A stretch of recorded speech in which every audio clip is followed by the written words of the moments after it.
చేస్తున్నావు ఎంతసేపు పెడతావు నువ్వు వీడియోలో 5 నిమిషాలు కూడా ఉండదు ఫోటోలు కానీ వీడియోలు కానీ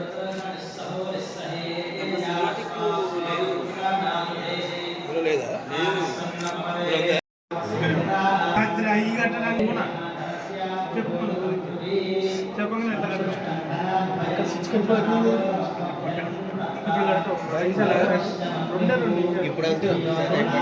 నిమిషాలు తీసుకెళ్ళి 2 నిమిషాలు ఇప్పుడు ఎప్పుడే పెట్టినా కదా 2 నిమిషాలు తీసుకెళ్ళి చెప్తాను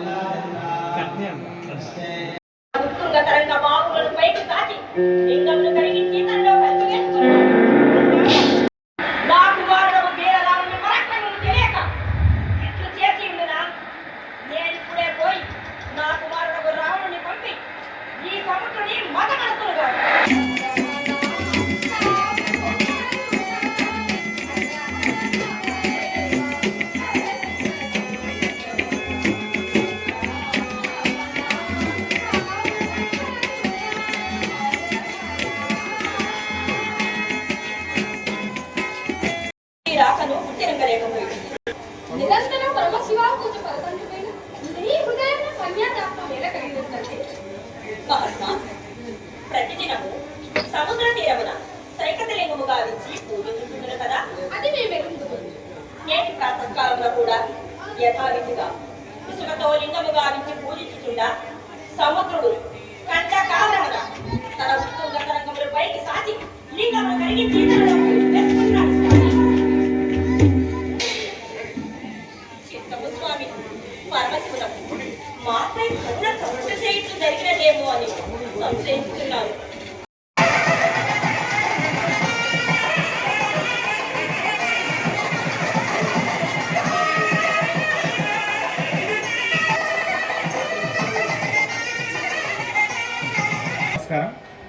నేను పోయిన సంవత్సరం కూడా సురభి నాటకాల వాళ్ళు మన ముక్కోటి ఉత్సవాలలో భద్రాచలంలో వారం రోజుల పాటు అత్యద్భుతమైన కళాఖండాలు ప్రదర్శించారు.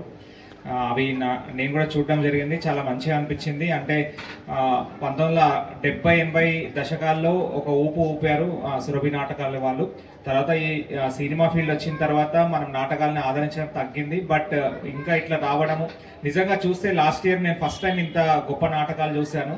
చాలా చక్కగా అనిపిస్తాయి. వీళ్ళు తీసుకున్నవన్నీ కూడా మన భవిష్యత్తు తరాల వాళ్ళకు ఖచ్చితంగా తెలియాల్సిన పౌరాణికాల్లోనే అద్భుతమైన ఘటనలు తీసుకొని కళ్ళకు మనకు ఉట్టిపడేటట్టు వాళ్ళు నాటక ప్రదర్శన చేసి మనలందరినీ కూడా. సో నాటకాలు బతకాలి సురభి నాటక సంస్థ వాళ్ళు. ఇట్లాంటి అంటే వాళ్ళు టెక్నాలజీ కూడా అడాప్ట్ చేసుకుంటున్నారు.